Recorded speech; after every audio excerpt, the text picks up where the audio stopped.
Ang topic po natin ngayon is about crazy in love. Crazy in love. May movie nito? May movie na, diba? May kanta pa nga niyan eh. Okay? May tanong po ako sa inyo. Have you ever been so in love that you did things that didn't make sense? Na in love na ba kayo to the point na meron kayong ginagawa na parang walang sense? You're going out of your normal self kasi sobrang in love ka. Ano na yung mga ginawa ninyo dahil sobrang in love kayo? Ano po yung mga ginawa ninyo dahil sobrang in love kayo? Diba? Nagbago ka ng bihis. Hindi naman ganyan yung bihis mo. Dati, jologs ka. Dati, ano ba yun? Yung formang mahaba yung short? Ha? Geng-geng pa, di ba? Tapos, nung nakakilala ka, na in love ka, aba, biglang nagpolo, no? Oh. Naliligo na. Di ba? Gumagawa ka ng mga bagay, okay, na hindi mo alam kung bakit mo siya ginagawa.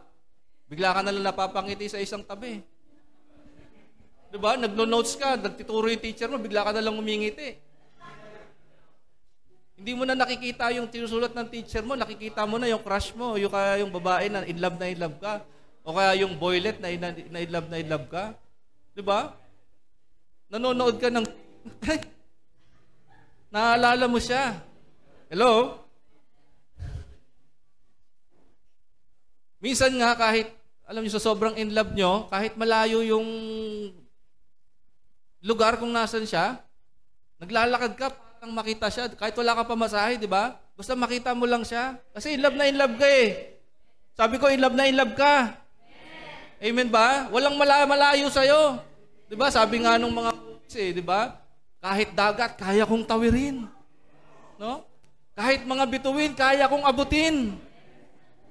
Grabe, no? Makata talaga si pastor eh. Kaya nahuli ko yung loob ng misis ko eh. Alam niyo po, bigla akong naging makata nung nililigawan ko siya. Meron akong mga letter na may rhyming. Opo, kaya lang sinunog ko kasi nag-break kami nun eh.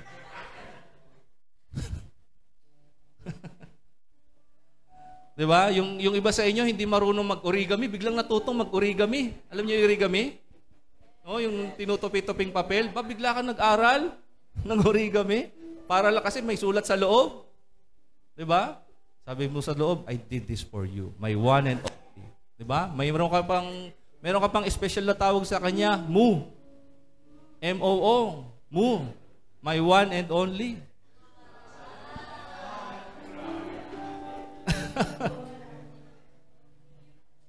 Ha? Sabi nyo, crazy in love. Grabe. Parang nakaka-relate yung mga kabataan. Ha? Yung? Ano yun?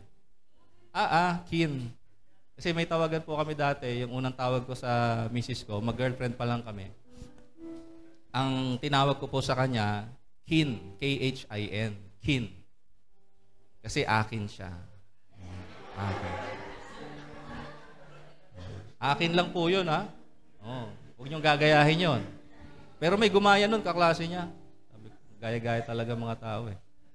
Anyway, today po, I want to talk about what it looks like to be crazy in love.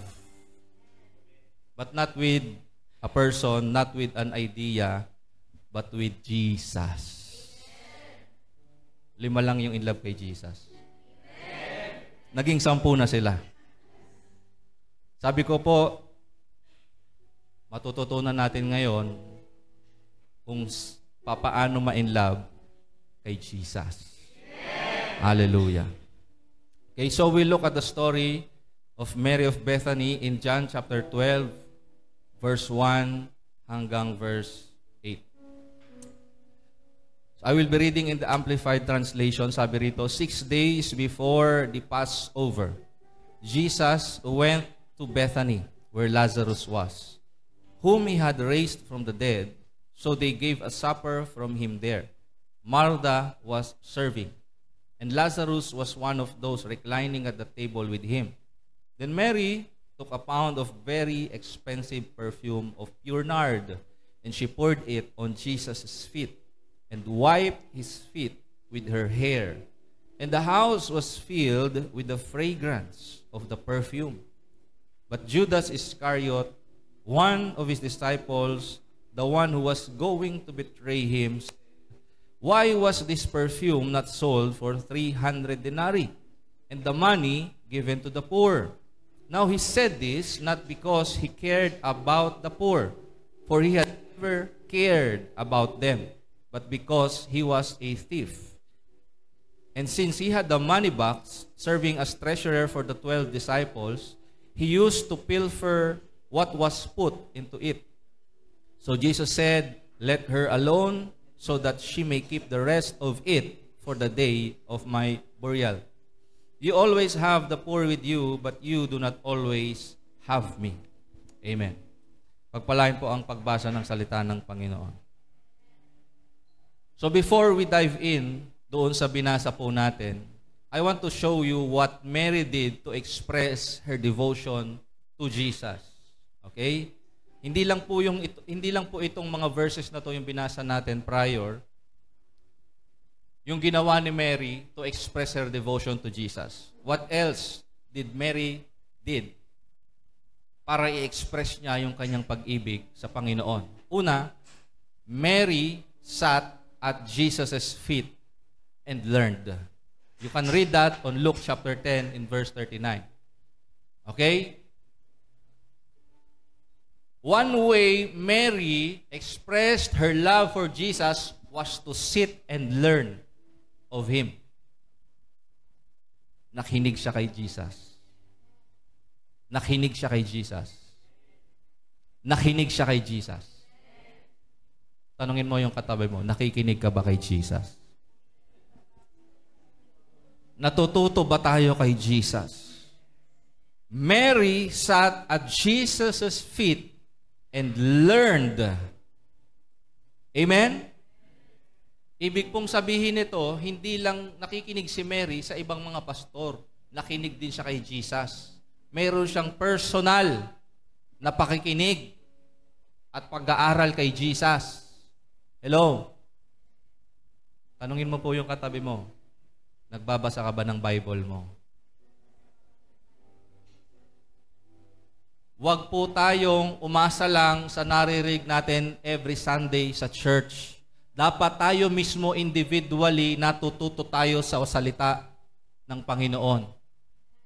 Amen po ba? Amen po ba? Mamaya makikita nyo po kung bakit. Second, Mary fell at Jesus' feet and surrendered. Sabihin po ninyo, surrender. Hindi ka lamang natututo sa Panginoon, kundi meron ka ring isinusuko sa Panginoon. Kasi habang natututo ka sa Panginoon, meron siyang ituturo sa iyo na kailangan mong isuko. May ituturo sa iyo si Lord na kailangan mong bitawan. Amen ba? At yung mga bagay na yon minsan masakit para sa iyo. Walang nag-amen.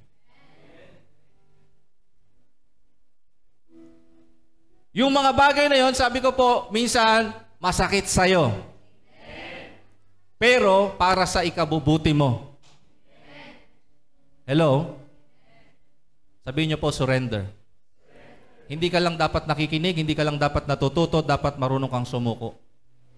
Pangatlo, Mary anointed Jesus' feet and honored Jesus. When you talk about anointed or anointing, ano ba yung ginawa ni Mary? Diba? Doon sa story, he broke the flask of very expensive perfume. It speaks of worship. Sabihin niyo, worship. What's worship? Hindi po yung pagkanta. Hindi ibig sabihin kumanta ka sa worship service, nag-worship ka na. When you read your Bible, the first mention of the word worship ay nakakapit sa obedience. Sabihin niyo po, obedience. Hindi mo pwedeng sabihin na sinasamba mo si Lord pero hindi mo siya sinusunod. Ang worship po nakakabit sa obedience. Hello? Dalawa lang yung nag-amen. Hindi po pwede na sinabi mong o sasabihin mong sumasamba ka kay Jesus pero wala namang pagsunod. Amen? Okay, let's move on. So ano nangyayari sa iyo kapag ikaw ay nagiging crazy in love? What you become when you're crazy in love? Una, you become humble. Diba? Dati, sobrang pride mo, ayaw mong lumapit sa ibang tao. Pero ngayon, nagtatanong ka na sa ibang tao, ano bang gusto ni ano bang pangalan? Ni Cherry. Diba? Ngayon, kakausapin mo na yung kaibigan ni Cherry. Diba? Na si Donna. Donna. Ano ba yung mga type ni Mary? Ano ba sabi ko? Tama ba? Cherry. Ano ba yung mga tipo ni Cherry? No? Nagiging humble ka na bigla, no? Yung dati, yabang-yabang mo, bigla ka na lang naging humble. Kinakantsawan ka ng mga kaibigan mo. Di ba? Hindi ka na maingay sa classroom kasi ayaw ni Cherry ng maingay sa classroom.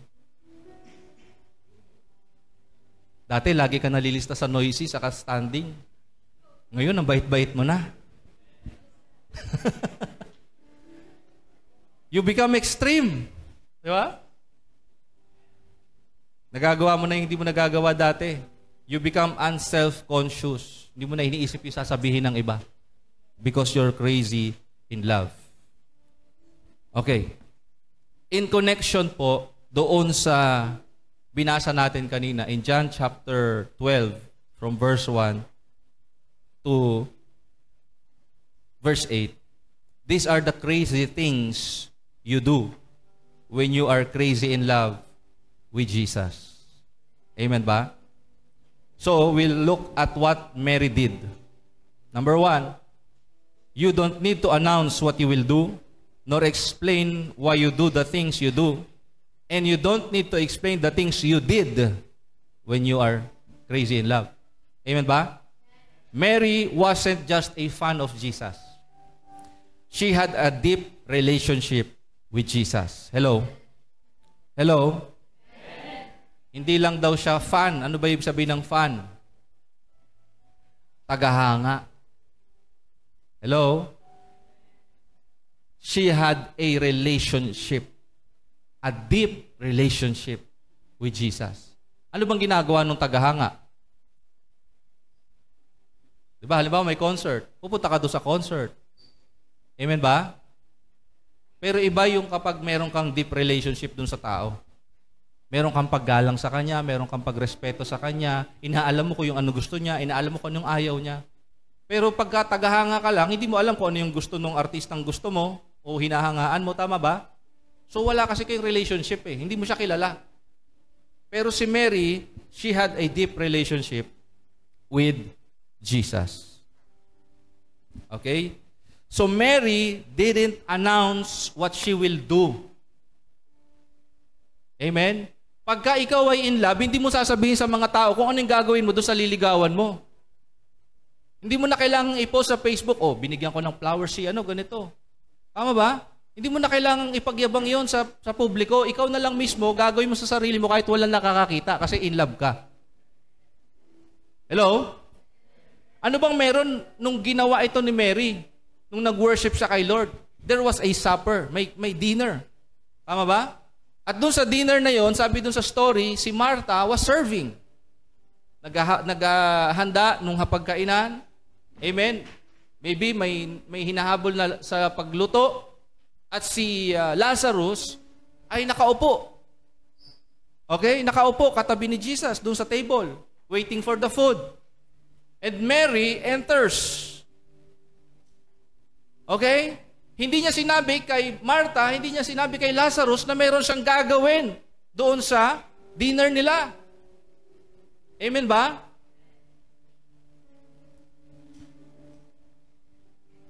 Hindi siya nag-ask for permission. Diba? Kasi pagka wala pa kayong relasyon na isang tao, bago ka kumilos, halimbawa, diba kay Pastor Vlad, Diba? Hindi mo siya pwedeng biglaan mo na lang ihilahin na ganun doon sa stage. Wala naman kayong relasyon eh. Pero kung yung asawa niya yon, biglang, di ba, habang nagsasalita siya sa unahan, no? Habang nagsasalita si Pastor Vlad sa unahan, tapos lumapit yung misis niya, tapos may binulong, hihinto siya. Kasi may relasyon siya doon eh. Tama ba? Pero pag hindi niya kilala yung umakyat, anong sasabihin niya? Guards, guards. Diba? Eh nung ginawa ni Mary to, kinuha niya yung paa ni Jesus eh. Hinugasan niya yung paa niya. Tama ba? Nang pabango, hindi ng tubig lang. Bigla mo kukunin yung paa. Nasa ano tayo? Nasa kainan? Hello? Alam niyo po ba, in Jewish culture, ang paa po ay isang private part. Hindi mo siya pwede basta hawakan. Hindi mo siya pwedeng basta na i-expose. Because the feet is a private part. Amen ba? Kumbaga, it symbolizes development of intimacy. Naunawaan po ninyo? Okay? So I would not go into details, but ganun po yung ibig sabihin nun. Wala kang karapatan na hawakan yung isang paa in their culture kung wala kang relasyon sa kanya. Pero si Mary, kinuha niya yung paa ni Jesus, hindi nagreklamo si Jesus. Tama ba? Hindi niya sinaway. Okay? So that's about it.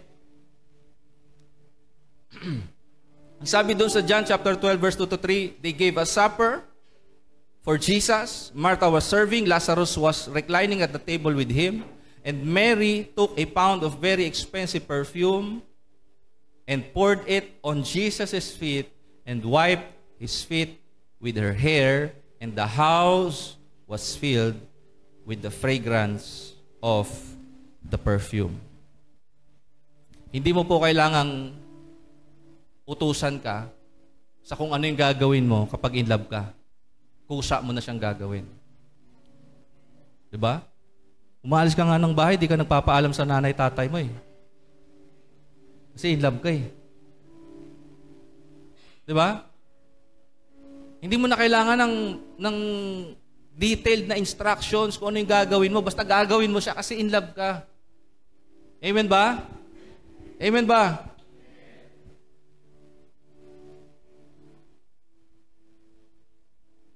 Gumagawa ka ng paraan para maipakita at mai-express mo dun sa tao na in love ka kung gaano ka ka-in love sa kanya. Sabi ko po, ine-express mo. Sabi ko po, ine-express. So nakikita. Amen? Hindi yung titingin-tingin ka lang. Paano malalaman ng tao na mahal mo siya, tumitingin ka lang? Dapat, nakikita niya yung actions mo, naririnig niya yung words mo. At nararamdaman niya na sincere ka sa sinasabi mo at sa ginagawa mo. Kasi meron pong iba, may sinasabing sweet, may ginagawang sweet, pero ano yung motibo niya? Para lang may makuha. Pero iba si Mary. Hindi niya ginawa yung ginawa niya para may makuha. He expressed her love for Jesus without expecting anything in return. She just wanted to express her crazy love for Jesus. How crazy? No? How crazy?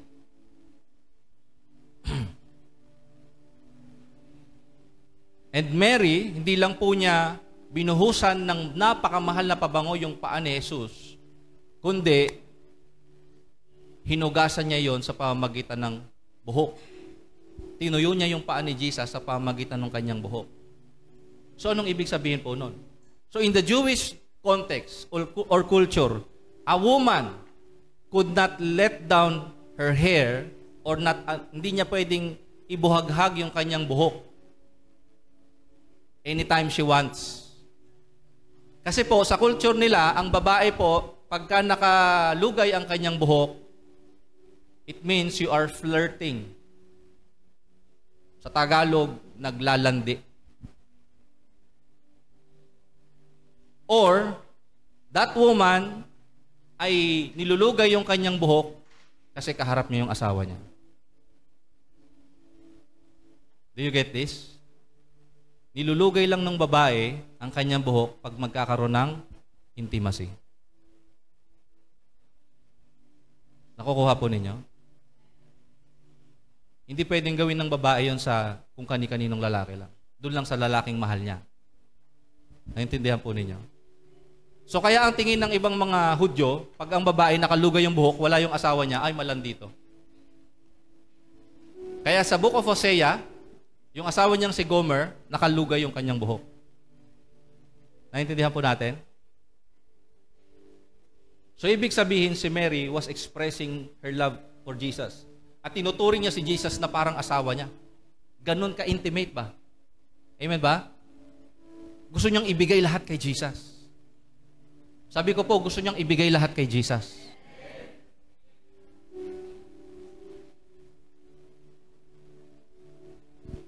Mababasa po ninyo yan sa Ruth chapter 3, verse 6 to 11. Yung story po ni Ruth and Boaz.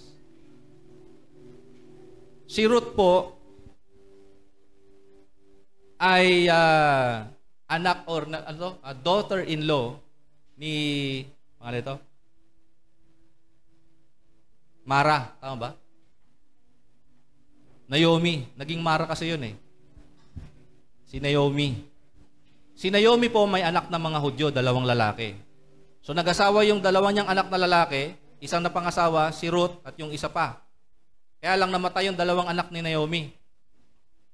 So nawalan ng asawa, si Ruth, saka yung isa pang babae. Ang nangyari, sabi ni Naomi, babalik daw siya sa Jerusalem. Magstay ka na dito kasi may famine sa Jerusalem eh. Wala ka namang mapapala sa akin, huwag ka nang sumama sa akin, sabi ni Naomi kay Ruth. Wala kang mapapala sa akin pag sumama ka sa akin. Pero sabi ni Ruth kay Naomi, wherever you go, I will go. Yung Diyos mo, Diyos ko na din. Okay? So, nabuhay sila sa Jerusalem. Medyo mahirap yung buhay noon. Nagkaroon ng famine. Naalala ni Naomi, meron silang kamag-anak na pwede or possible na pangasawa ni Ruth. And that was Boaz. Si Naomi, binigyan ng instruction si Ruth. Sa isang season ng harvest, sabi niya kay Ruth, pumunta ka dun sa threshing floor nila Boaz. At kapag nakapahinga na si Boaz, ang gawin mo, ilagay mo yung ulo mo sa paanan ni Boaz. Bakit? Ano pong significance nun? Again, yung paa is considered a private part. And a woman letting down her head and her hair at the feet of a man signifies, I want to get married to you. Nakukuha po ninyo? I want to get married to you. I want to be intimate with you. Amen po ba?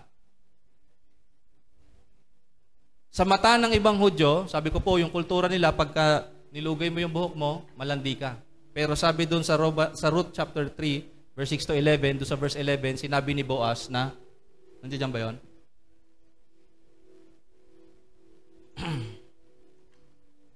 Ruth chapter 3, verse 11. Hindi ko pala nailagay.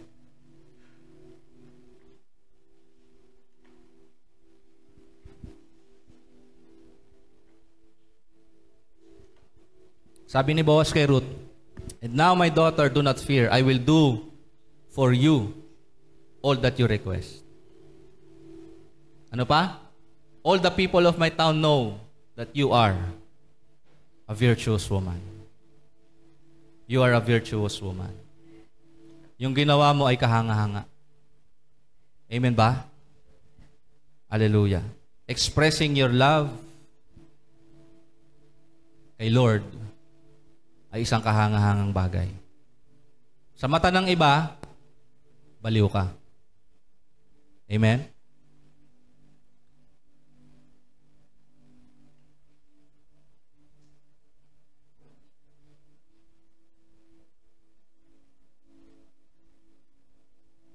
Sabi ni Leonard Ravenhill, Yan. Obedience is better than sacrifice. But love always leads to both. Ano yung pong ibig sabihin nun? Pag ikaw ay in love, hindi ka lang nagsasacrifice. Hindi ka lang nagbibigay ng offering mo, hindi ka lang nagsaserve sa church, but you also obey. Hello? When you are really in love with Jesus, kahit masakit sa'yo, kahit na-offend ka sa sinasabi niya, susunod ka kasi mahal mo siya. Hello? John chapter 14 verse 15, if you love me, you will obey my commands.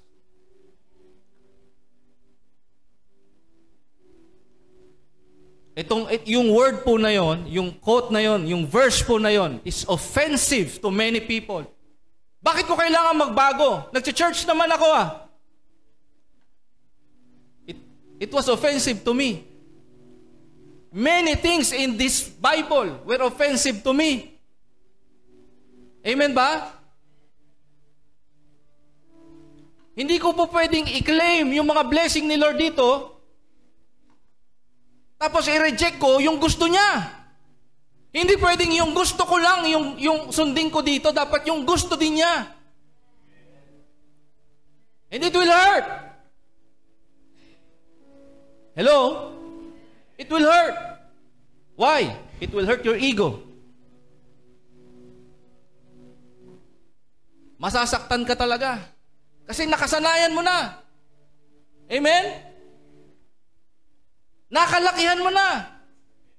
Pero sabi ni Lord, if you love me, obey. Obey. Sabi mo sa katabi mo, are you obeying? Hindi ka po pwedeng mamili ng gusto mo lang sundin, kapatid. And this I say because I love you. Amen?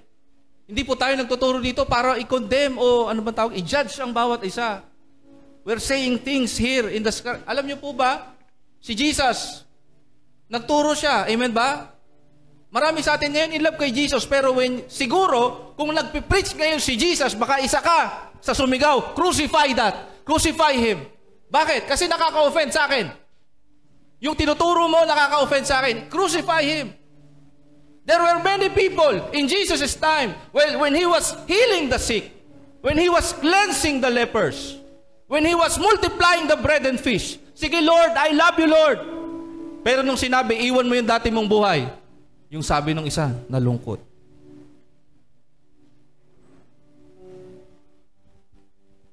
Hindi pwede, mahal mo lang si Lord pag may blessing. Pag maganda buhay. Pero pag nag-away na kayo ng asawa mo, nag-rebelde na yung anak mo, hindi ka talaga totoo, Lord. Bakit ganito nangyayari sa akin? Sabi nga ni Pastor Vlad, do not judge God sa kung ano nangyayari sa iyo ngayon. Romans chapter 8 sabi doon, all things work together for good. All things. Yung all na yon includes the hurtful things. Hindi lang yung good things. Amen ba? The pain, the hurt,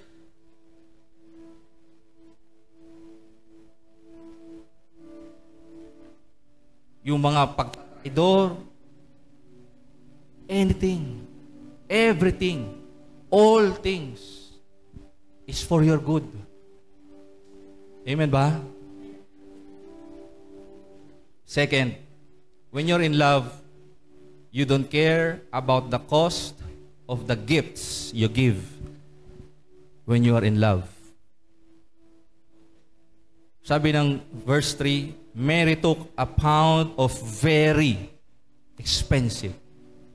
Sabi mo sa katabi mo, very expensive. Napaka-mahal.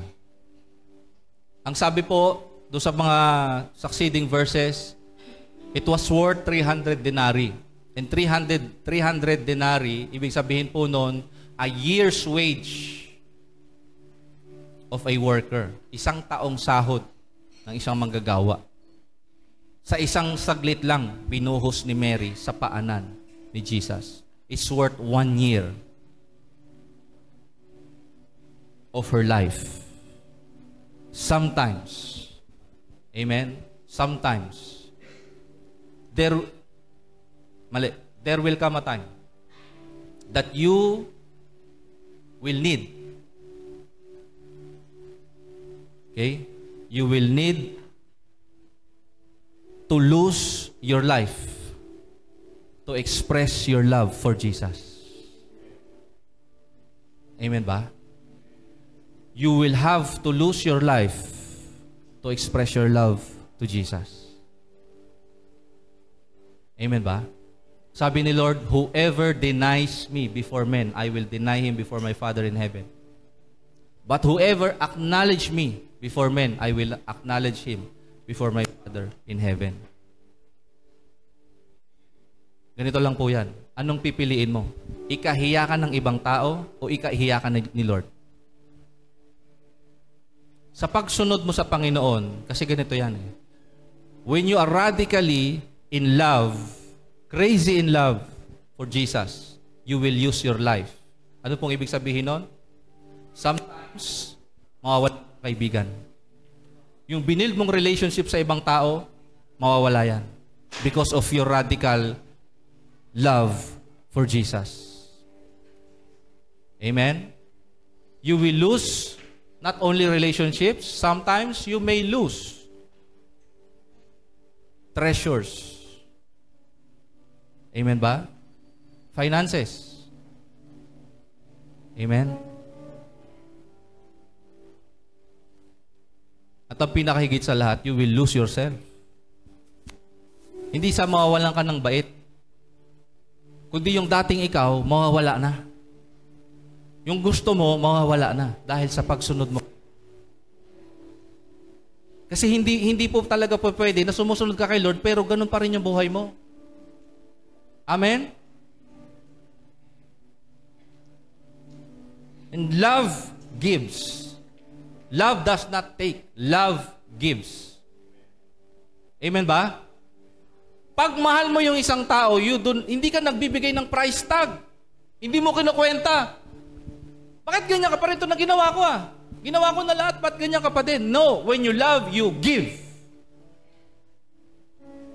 You don't ask for that person you love na, o pag ginawa ko to, ito yung kapalit ha? Pag nagsorry ako sa'yo, dapat magsusorry ka din. Pag nagsabi ko, I love you, mag-I love you ka din. Pag hindi ka nagsabi na I love you, pag hindi ka nagsorry sa akin, break na tayo. Love gives even when it hurts.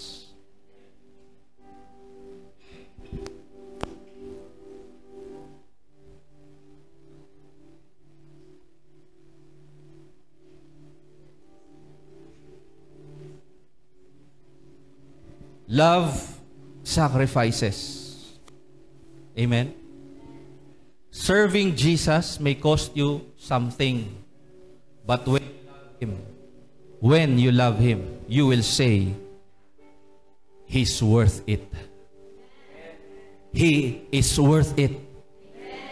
He is worth it. Yung nawala sa akin, hindi maikukumpara sa'yo. Amen ba? When you give flowers sa mga lalaki, when you give flowers sa mahal mo, nangihinayang ka ba kasi nagbigay ka ng flowers? Nangihinayang ka ba kasi binigyan mo ng chocolates? Nangihinayang ka ba kasi binigyan mo ng necklace, ng bracelet?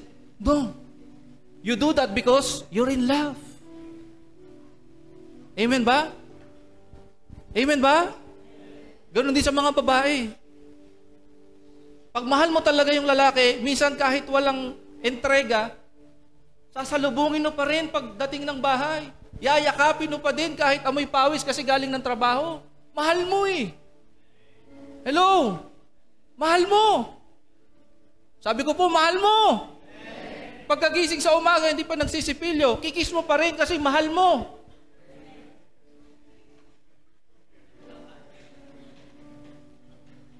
Amen ba? Mahal mo eh. Ganun tayo kay Lord. Amen ba? Kung mahal mo talaga si Lord, kahit masakit, Because He's worth it. Sabi ko po, He is worth it. Amen? You can put a price tag on Jesus. Lord, susunod lang ako pag yung tithes ko may kapalit na. Pag nag-multiply na ng siksik, liglig at umaapaw. Do you really love Jesus?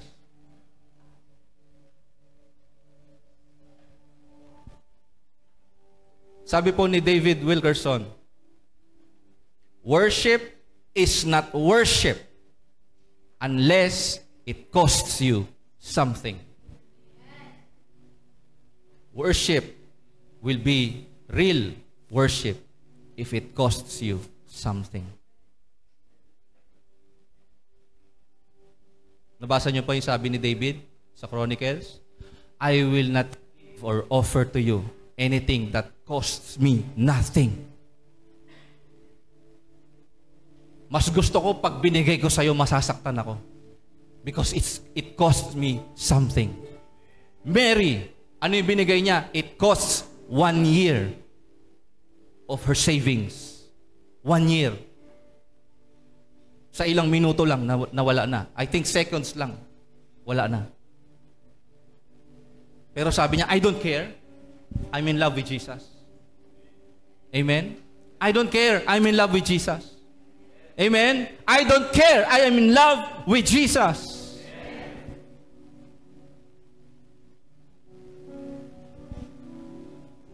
Minsan po, iiwan ka. Masakit yun, tama ba? Church ka ng church, di mo na ako bibigyan ng time. Lagi ka lang nasa church. Ang ginagawa mo dun? May bago ka na siguro dun. Hindi nila maintindihan pag in love ka kay Jesus. Ba't pray ka na? Ba't ganyan ka mag-pray? Tumutulo pa yung luha mo, tumutulo yung uhog mo, ngumangawa ka pa dyan. Hindi mo maintindihan hanggat di ka in love kay Jesus. Away kayo ng asawa mo, nag-worship ka pa din. Mahal ko kasi si Jesus. But kahit may problema kayo sa bahay nyo, nag-worship ka pa din, pupunta ka ba din ng church? Mahal ko si Jesus. But kahit wala kang pera, nagpupunta ka pa rin ng church? Mahal ko si Jesus.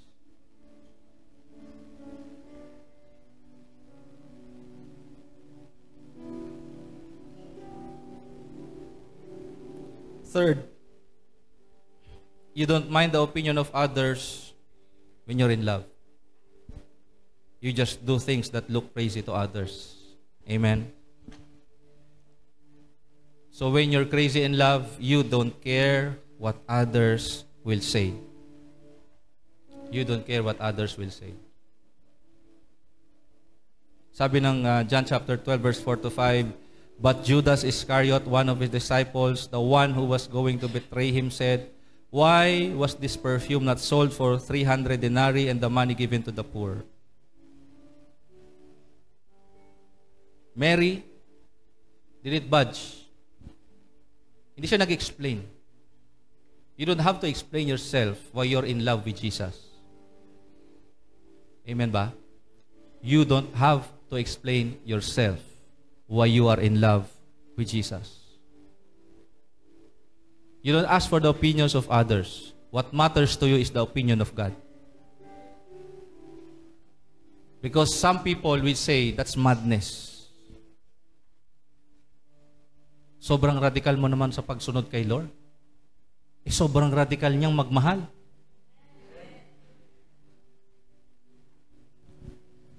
Gayon na lamang ang pag-ibig ng Diyos sa sanlibutan. Amen? Na ibinigay niya ang kanyang kaisa-isang anak upang lahat o kung sino man ang sa kanya ay sumampalataya ay di mapahamak, kundi magkaroon ng buhay na walang hanggan. Gayon na lamang. Gayon na lamang ang pag-ibig mo sa mundo. Worship team.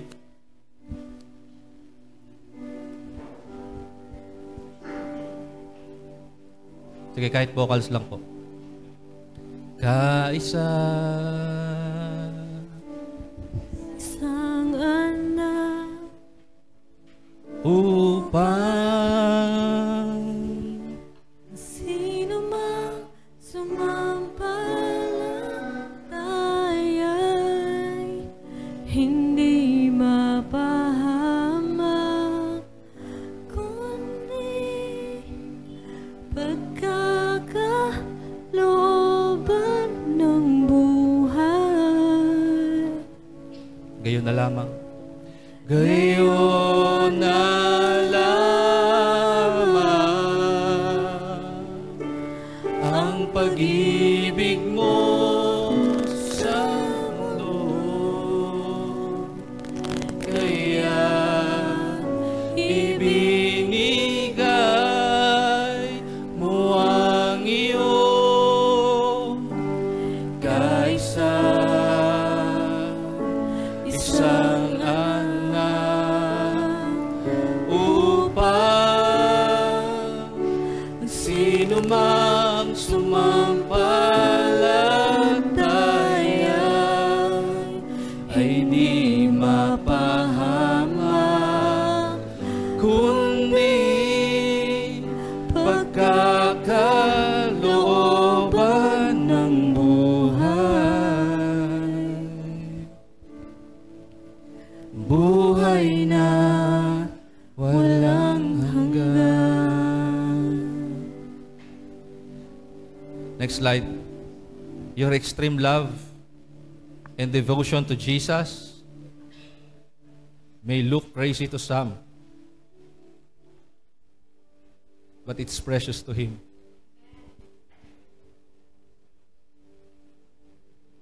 There's a quote, the world calls it madness, heaven calls it worship.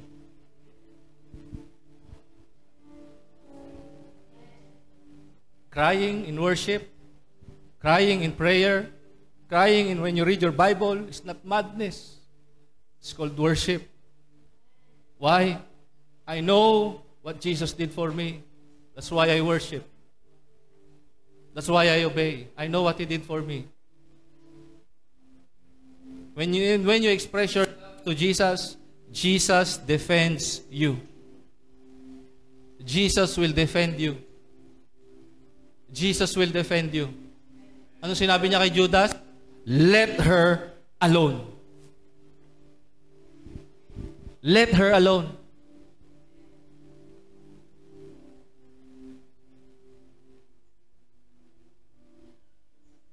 Meron pong mga tao magiging against sa binibigay mong love kay Lord. Sa commitment mo kay Lord. Sa radical mong pagsunod kay Lord.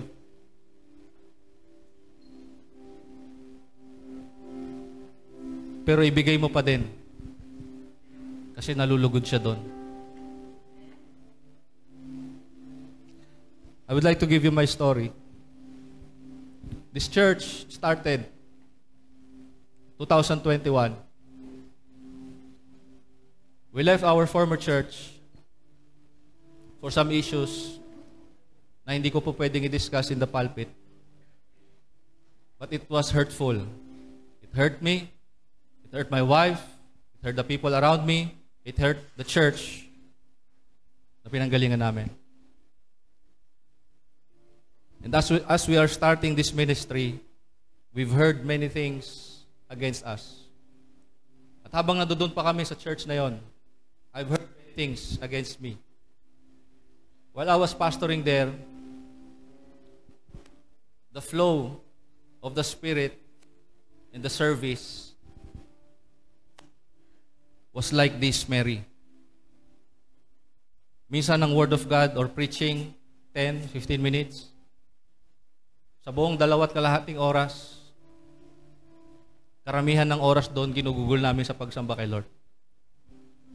We're just singing, we're crying in the ground, we're just worshiping, we're just adoring Jesus for who He is. And I was called by the elders, by the pastor. Ang sabi sa akin, sobra-sobra yung worship nyo.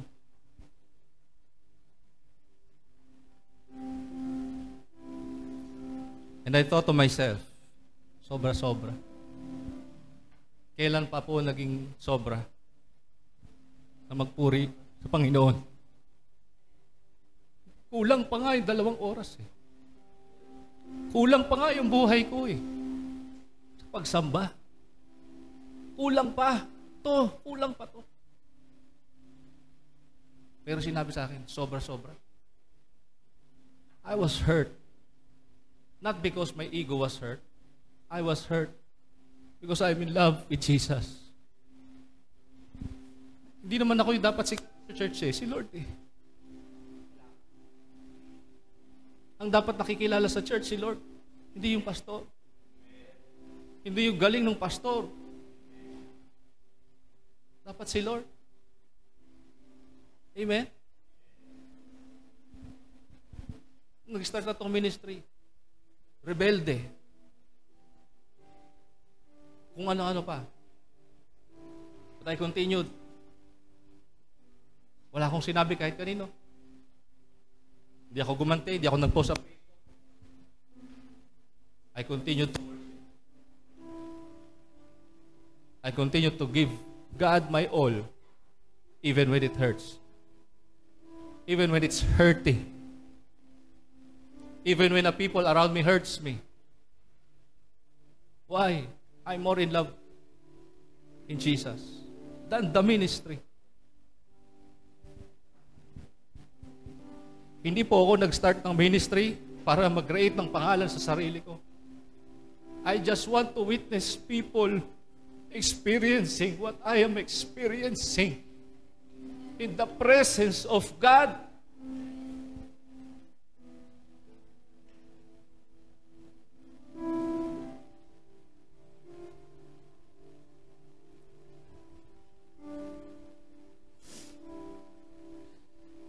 Mary did what she did because she knew Jesus will be dying. Pero ngayon, lahat ng crazy, in love kay Lord, ginagawa niya. Yung ginagawa niya kasi alam niya parating si Lord. Ginagawa ko to kasi alam ko parating si Lord. Amen? Kaya ibibigay ko yung buong buhay ko kasi alam ko parating si Lord. At ang babalikan niya, yung mga taong in love sa Kanya. Hindi yung nag-church lang. Because people inside the church, some, not all. Sabi ng Bible, these people honors me with their mouth, but their hearts are far from me. You can be at church, yet far from Jesus Christ. So my brothers and my sisters, what's your take? What's your stand?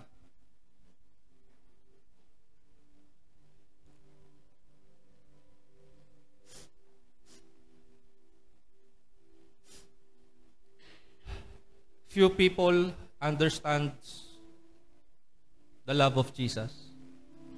Few people appreciates the love of Jesus. And only few people cherishes the love of Jesus. It's not enough to understand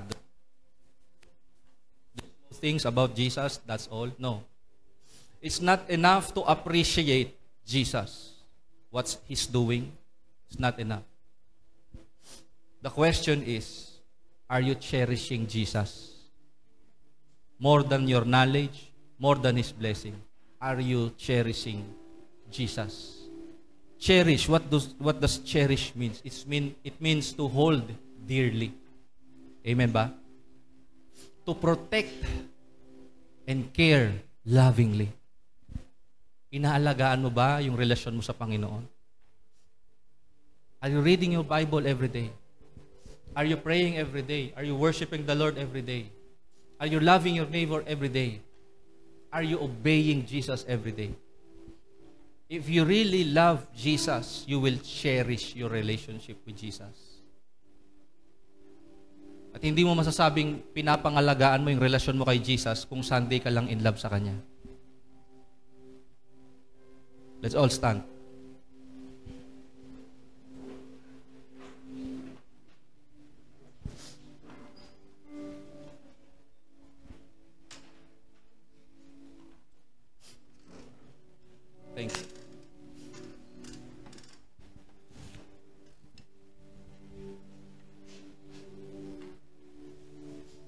I will do an altar call. If you want to give your life to Jesus, come here sa harapan. If you want to give your life to Jesus, if you want to surrender your life to Jesus, pumunta po kayo dito sa harapan. You can do anything. Kung ano po yung gusto nyong i-express dito sa harapan, you can kneel, you can sit, you can stand, you can cry, whatever you want to express to Jesus this morning. Again, you're not doing this for me, you're doing this for Him.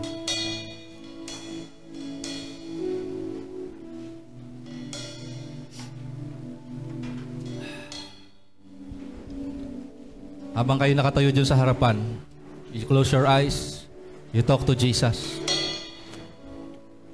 My beloved is the most beautiful among thousands and thousands. My beloved is the most beautiful among thousands and thousands. My beloved is the most beautiful among thousands and thousands. My beloved is the most beautiful among thousands and thousands.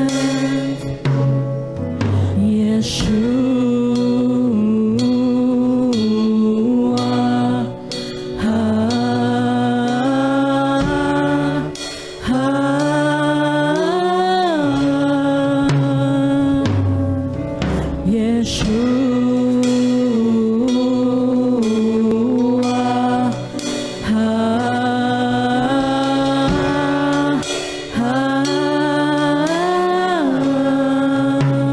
my beloved is the most beautiful among thousands and thousands. My beloved is the most beautiful among thousands and thousands.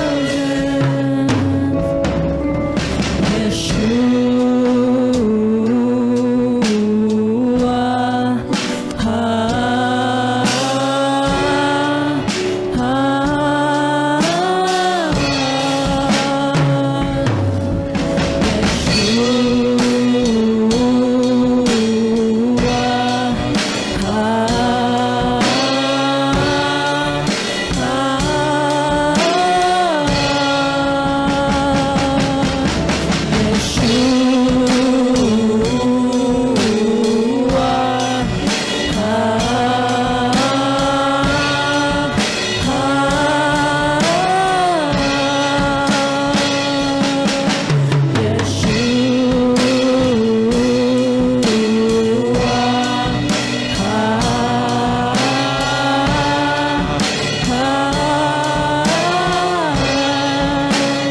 my beloved is the most beautiful among thousands. Pastors, pray.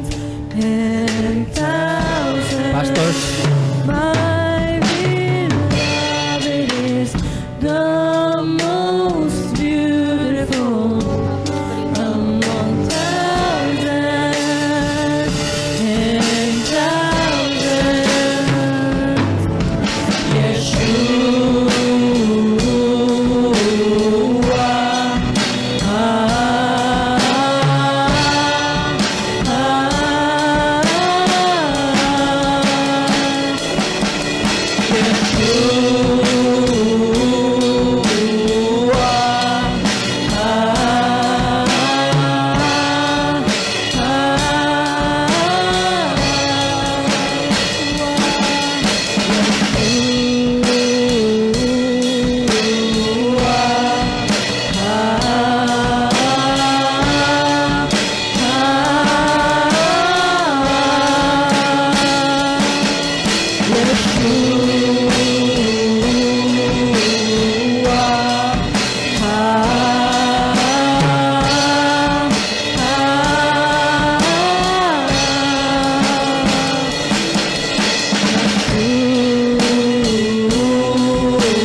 Yours is the kingdom, yours is the power, yours is the glory forever. Amen.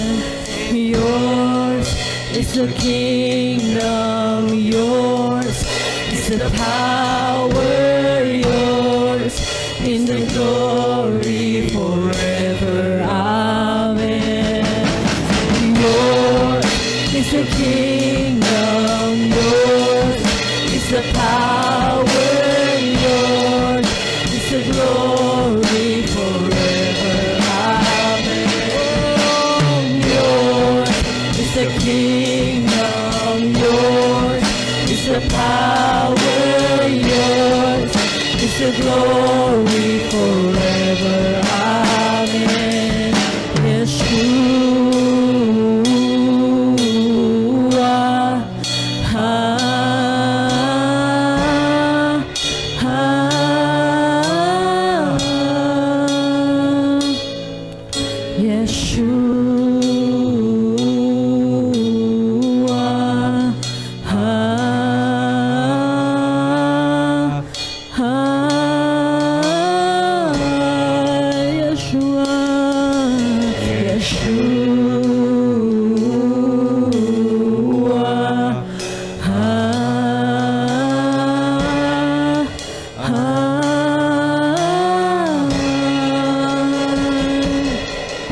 Yeshua,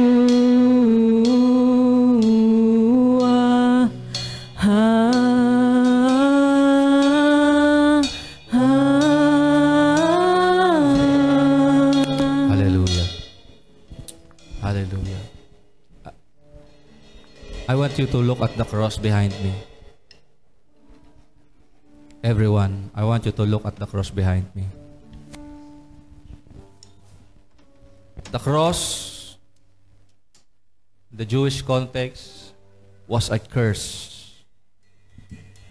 But for us who understands, the cross is a symbol of love, of redemption, of salvation, reconciliation, restoration, hope, forgiveness, newness, new beginnings. At the cross, your sin was dealt with. At the cross, hell was beaten. At the cross, the man who was nailed there thought of you. At the cross, every pain you can imagine, Jesus went through all of it. All the pains you have or may have right now, physically, mentally, emotionally, everything, kinuha na ni Jesus. And right now, you just have to believe that you're free because of what Jesus cross. Take a look at the cross once again. Tingnan niyo po yung cross. And thank Jesus for what He's done for you. Thank Jesus for what He has done for you. Thank Him. Thank Him for His love. Thank Him for His mercy. Thank Him for His grace. Grace is something that we don't deserve, yet He gave it. He demonstrated His love even when we don't deserve it. Pinakita niya sa atin na mahal niya tayo kahit hindi pa tayo lumalapit sa Kanya. He gave His all. He was forsaken because of His love. Wala na po siyang dapat idagdag para mahalin natin siya. Ginawa na po niyang lahat. My question to you today is this. What are you willing to give up? What are you willing to give to Jesus? Hanggang ganito na lang ba tayo kay Lord? Hanggang ganyan ka na lang ba kay Lord? There's more. There is more. Amen? There's more. I just want you to close your eyes. Let me pray for you. Lord,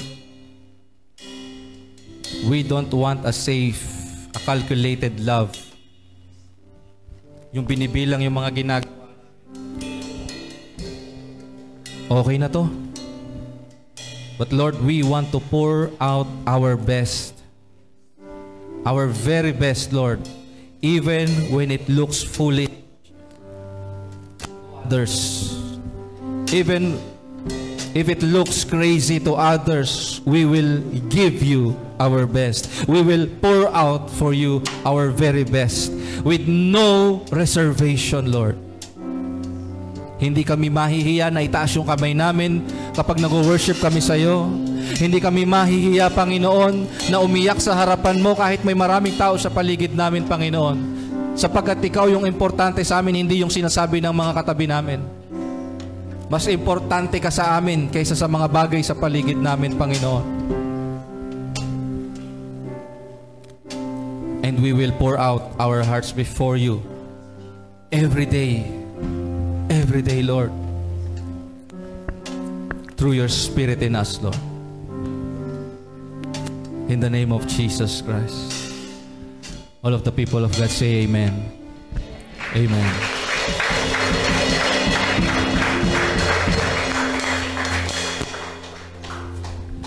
Hallelujah. You can stay here. We will have our communion.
Ito ang saro ng bagong tipan.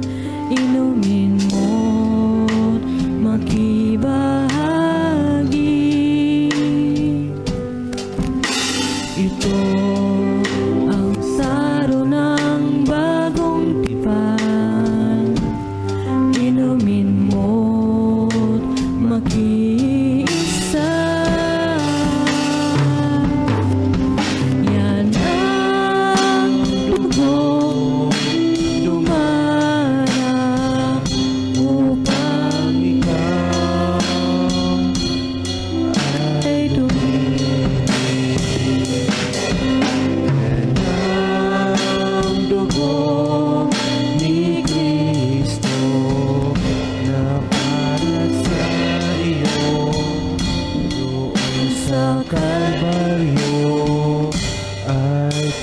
higit. Taas po natin. Taas po natin yung low, low.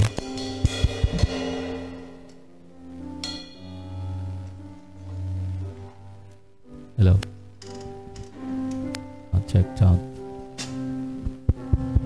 Sound. Hello. Ayan. Taas po natin yung ating mga tinapay.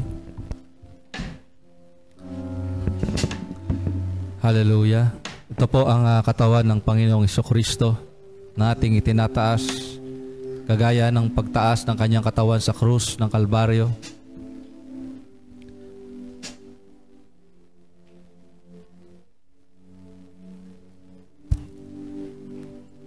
Hallelujah.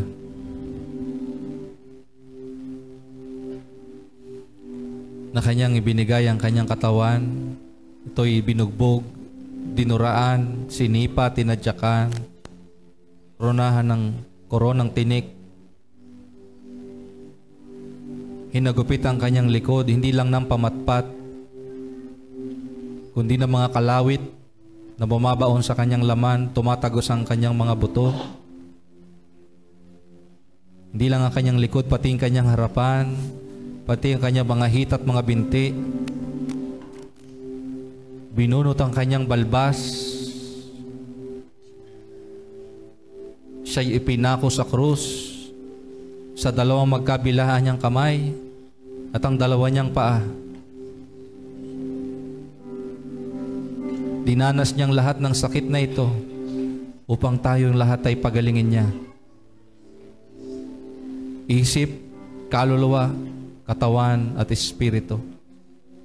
Atin pong kakainin ng tinapay na ito bilang pag-alaala at bilang pagpapatibay sa ginawa niya para sa atin sa krus ng Kalbaryo. Biyakin po natin ang tinapay, sabay-sabay po natin kainin.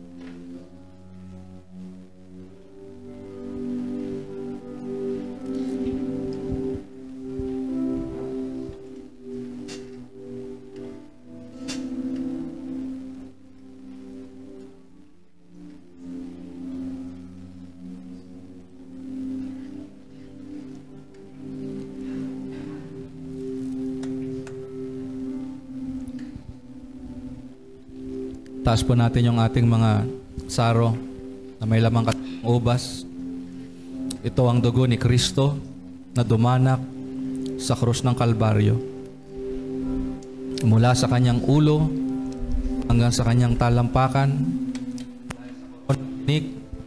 dahil sa pakong pinako sa kanyang kamay at paa, dahil sa mga hagupit sa kanya, mga suntok, tadyak at sipa sa kanyang mukha, sa kanyang buong katawan, sa kanyang likuran, paanan. Habang siya nalang para sa amin doon sa hardin sa Getsemani,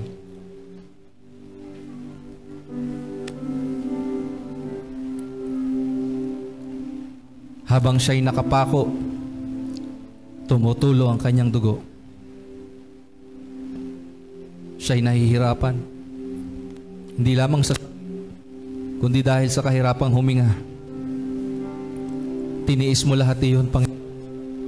Dahil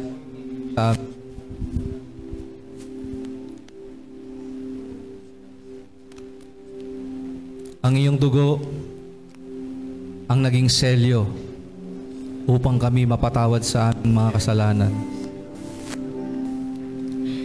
Ang iyo pong dugo, Lord Jesus,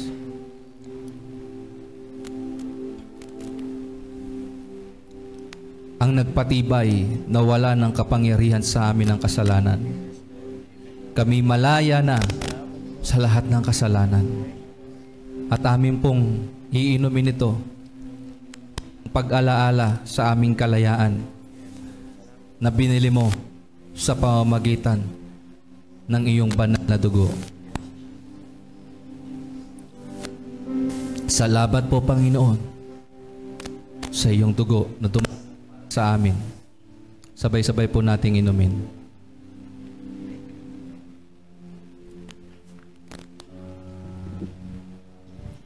And I want to find a person, lalaki sa ay sa babae, and pray for one another.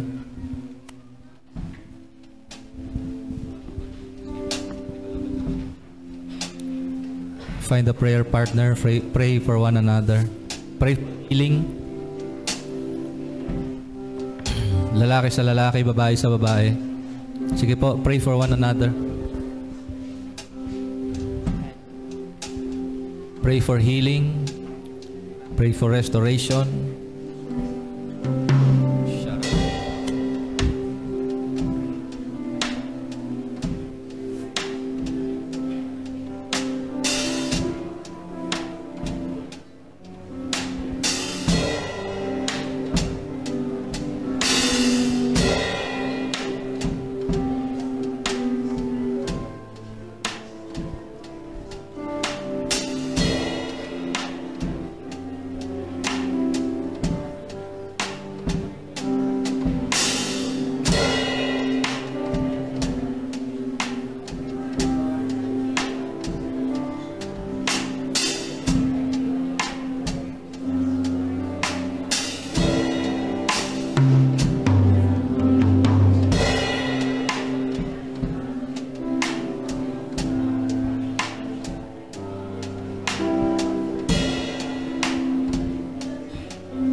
Hallelujah.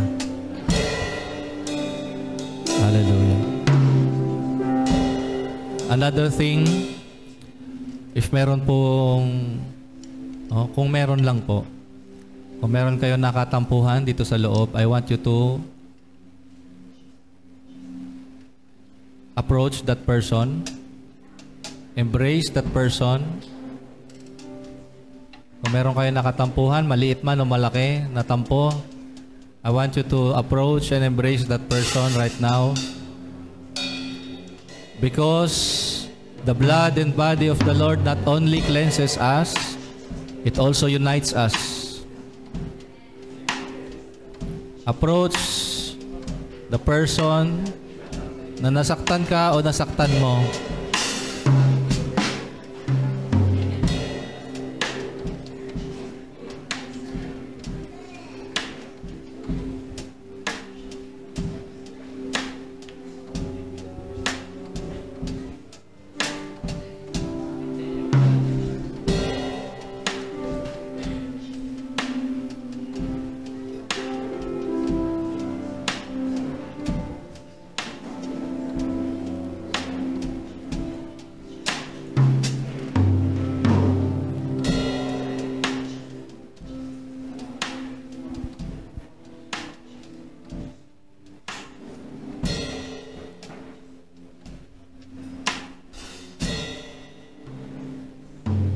Hallelujah. Can we give our God the best clap offering? Praise God. Praise the Lord. Hallelujah. Hallelujah. Sarap magmahal ni Lord, ano? Praise God. Alam niyo po, pag binubuhos mo yung pag-ibig mo kay Lord, sinasalubong niya ng higit pang pag-ibig niya. Amen ba? Amen po ba? When you offer, when you give, mas hinihigitan pa niya yung binibigay mo. Amen ba? Eh doon sa crush mo, binabaliwala ka lang. Kay Lord, hihigitan pa niya yung binibigay mo. Amen ba? Okay, so tayo po ay magpapatuloy sa ating pagsamba through our tithes and offerings. Sa aklat po ng mga awit, chapter 126, from verse 5 hanggang verse 6. Awit 126 verse 5 to verse 6. Hallelujah. Ayan po, pwede ba tayo sa Tagalog? Thank you. Yan. Sabi diyan, silang nagtatanim na lumuluha. Sabi mo sa katabi mo, lumuluha. Diba? Ay mag-aaning tuwang-tuwa. Amen ba? Minsan po, ang hirap magbigay. Kasi feeling mo nawawalan ka. Amen ba? Pagka nagbumubunot ka sa bulsa, pag nabunot ka sa pitaka, feeling mo nawawalan ka. Alam niyo po, ang pagbibigay ay pagtatanim. Amen ba? Amen ba? Amen. Pag nagtatanim ka, hindi ka nag-aalala. Kasi alam mo, may aanihin ka. Amen ba? Sa una, masakit kasi kala mo lang yun, nawawalan ka, nauubusan ka. Pero sa totoo lang, nag-i-invest ka. Amen ba? Kaya maraming Pilipino pa rin ang mahirap ngayon, hindi naiintindihan yung konsepto ng investment. Hello? Namumuhunan ka. Hello? Sabi mo sa katabi mo, namumuhunan. Diba sa prinsipyo ng negosyo, wala ka namang kikitain kung hindi ka namuhunan. Amen ba? Sa kaharian ng Diyos, pag namuhunan ka, ano? Ano sabi ko kanina? Hihigitan pa ni Lord yun. Amen ba? Eh yung dito, pagka nag-invest ka sa mga bangko, magkano lang yung returns? Ilang porsyento lang. Eh kay Lord, ano? Hindi lang siksik, liglig ba apaw? Exceedingly, abundantly, above all that you could ask or think. Amen ba? Higit pa sa kaya mong isipin at hilingin. Amen ba?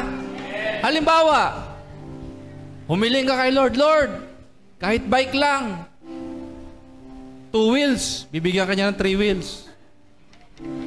Amen? Si Abraham nga, saka si Sarah, baog si Sarah eh. Si Abraham matanda na. Hello? Ano binigay sa kanya? Mga anak. May imposible ba kay Lord? Ano sabi diyan? Ang nagtatanim na lumuluha, mag-aaning tuwang-tuwa. Sa una, masakit magbigay.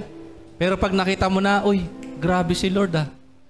Higit pa to doon sa hiniling ko ah. Next verse. Ang umalis na lumuluha. Mamaya-maya, di ba? Binigay ko yung lahat ng laman ng wallet ko. Si pastor kasi ang galing mag-exhort sa giving. Tinakta ko lahat ng wallet, ng laman ng wallet ko. Naiiyak ako. Sabi diyan, ang umalis na lumuluha, may dalang binina, itatanim ay babalik. Babalik na masaya. Babalik na masaya.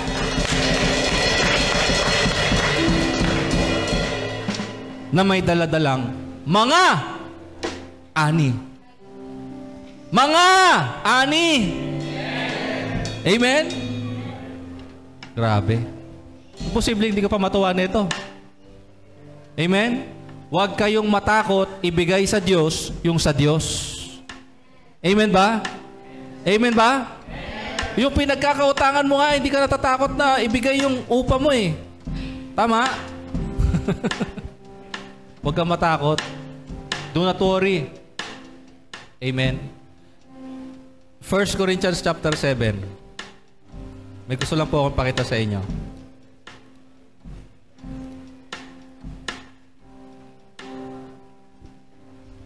Verse 32.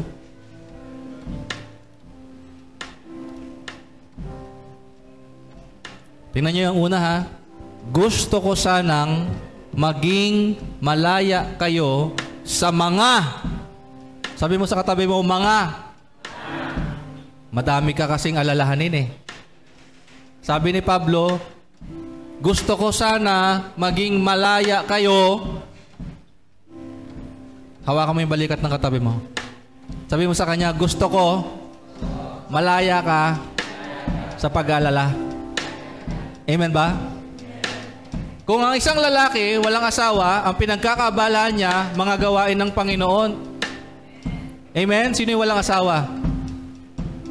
Pag wala daw asawa, ang focus niya, paano maging kalugod-lugod kay Lord? Amen ba? Gusto niyo ba maging kalugod-lugod kay Lord? Huwag ka na mag-asawa.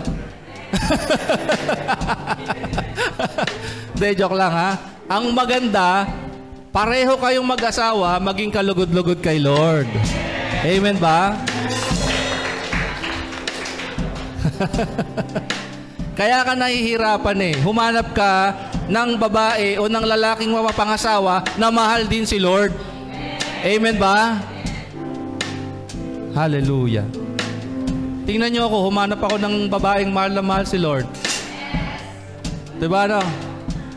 Kaya bless yung buhay ko. Maganda na siya. No? Mabait pa, masipag. Maka-Diyos. Diba? Lahat yun, bonus na eh. Pero yung in love kay Lord, yun talaga yun eh. Amen ba? Bonus na lang yung maganda, yung sexy. Diba? Bonus na lang yun. Amen ba? Diba, June? Diba, Kuya? Amen. Diba, Dave? Amen ba? Diba, Weng? Mas Weng?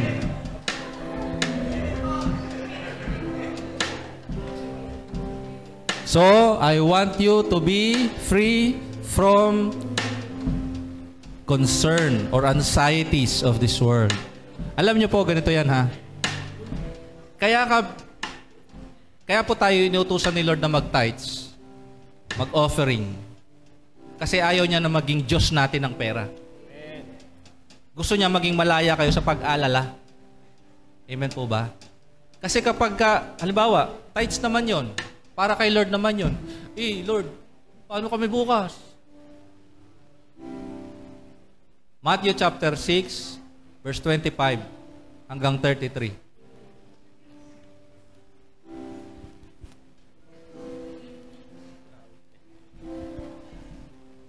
Basa! 1, 2, 3, go! Kayo na bumasa niyan.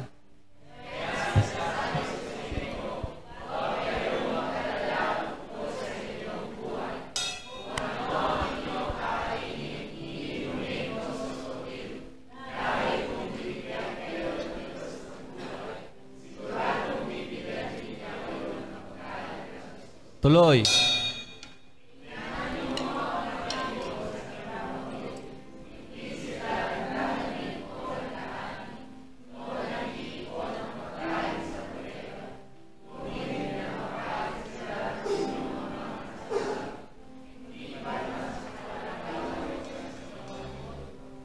Tuloy.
Malinaw ba? Hindi ko na kailangan i-explain. Okay? Hindi ko na-explain yun ha. Malinaw naman yun eh. Titigan mo na lang yung katabi mo. Sabi mo sa kanya, mag-aalala ka pa ba?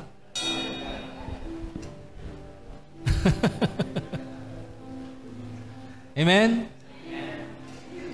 So, additionally po mga kapatid, like what I've said last week, meron po tayong plano na mag-purchase ng bagong CPU dahil po yung laptop po natin ay baka bumigay at hindi po yan pagmamayari ng church. Yan po ay pagmamayari nila June.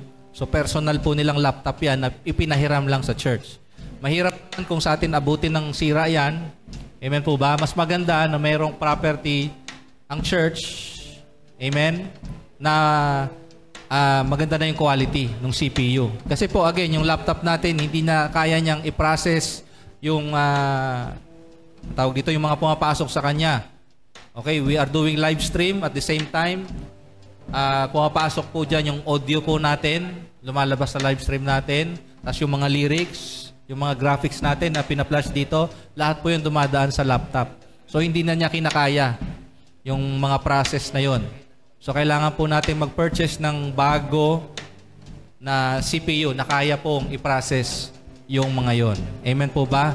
So, in addition po sa ating tithes and offerings, I pray that you open your hearts para doon po sa ating pledge CPU. So, doon po sa inyong mga envelopes, sulat nyo lang po doon sa pledge ninyo, doon para po sa ating CPU. Okay? So, if you are ready, we can give our offering na po sa ating offering basket.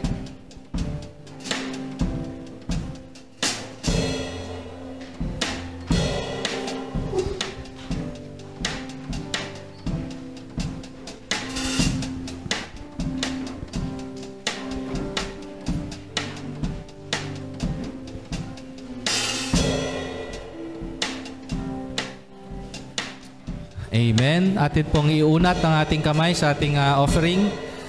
Aming Ama, maraming salamat o Diyos sa muli mo pong pagkakaloob sa amin ng opportunity, Lord, to bless you. Lord, sa pamagitan ng aming tithes and offerings and sacrificial offerings, O Lord God. May you bless every amount, Lord God, na amin pong ipinagkaloob at inihandog sa iyo sa umagang ito, Panginoon. Tanggapin mo ito sa iyong kaharian bilang mabangong samyo, habang tinatanggap namin dito ito, Panginoon, sa lupa para maging kagamit-gamit sa iyo pong kaharian, O Diyos. Patuloy mo pong palaganapin ang iyong kaharian dito sa mundo, sa lupang ito, Panginoon, hanggang sa pagbabalik mo, Panginoon. And I pray, Father God, that your favor will rest upon each and every one of us today, Panginoon, who gave willingly and cheerfully in the name of Jesus Christ. Amen and amen. Hallelujah. So tayo po ay tumayo.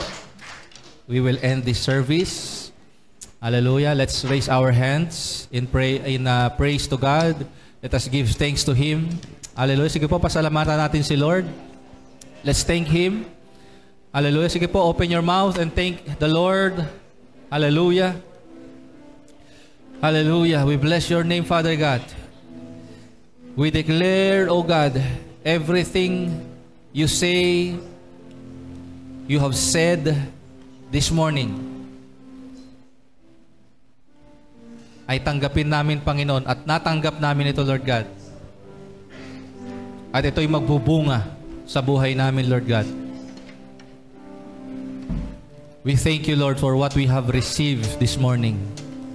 Truly, your love is the saving of our all. And Lord, binibigay namin sa iyo lahat ng papuri at pasasalamat, Panginoon. And I release the blessing and favor of God upon your people. May the Lord bless you and keep you. May the Lord make His face shine upon you and be gracious to you. May the Lord lift up His countenance towards you and give you His perfect peace. And the grace of the Lord Jesus Christ, the love of the Father, the communion of the Holy Spirit be with you all. Now to Him who is able to keep you from stumbling, to Him alone belongs all the glory, honor, power, and majesty. In Jesus' name we pray. Amen and amen. Praise the Lord. Hallelujah. Praise God. Thank you, Father. Thank you, Lord. So, our announcements po. Our worship service starts at 9 a.m. Wednesdays, we have our prayer meeting at 7 p.m. po. Please do come. Let us pray together. Amen. After this, we will have our youth service. Amen po ba? So, lahat ng mga kabataan na narito, enjoy the youth service. Mga kabataan, sigaw naman dyan. Amen. So, para sa inyo yun. Amen ba? Amen. So, huwag kayong mawawala mamaya. Amen po ba? Magsama-sama po kayo para patuloy na purihin at luwalhatiin si Lord. Amen po ba? So, 1 p.m. po yan mamaya. Okay? Meron pa ba tayong announcements? Wala na po. Okay. So, thank you very much and God bless you all. Yung mga first-timers po, wag po nang aalis. Okay? Bibigyan daw po kayo ni, de joke lang. So, kindly stay. Sige po. God bless you. Sa mga uuwi na po, God bless you. Ingat po kayo. To God be all the glory.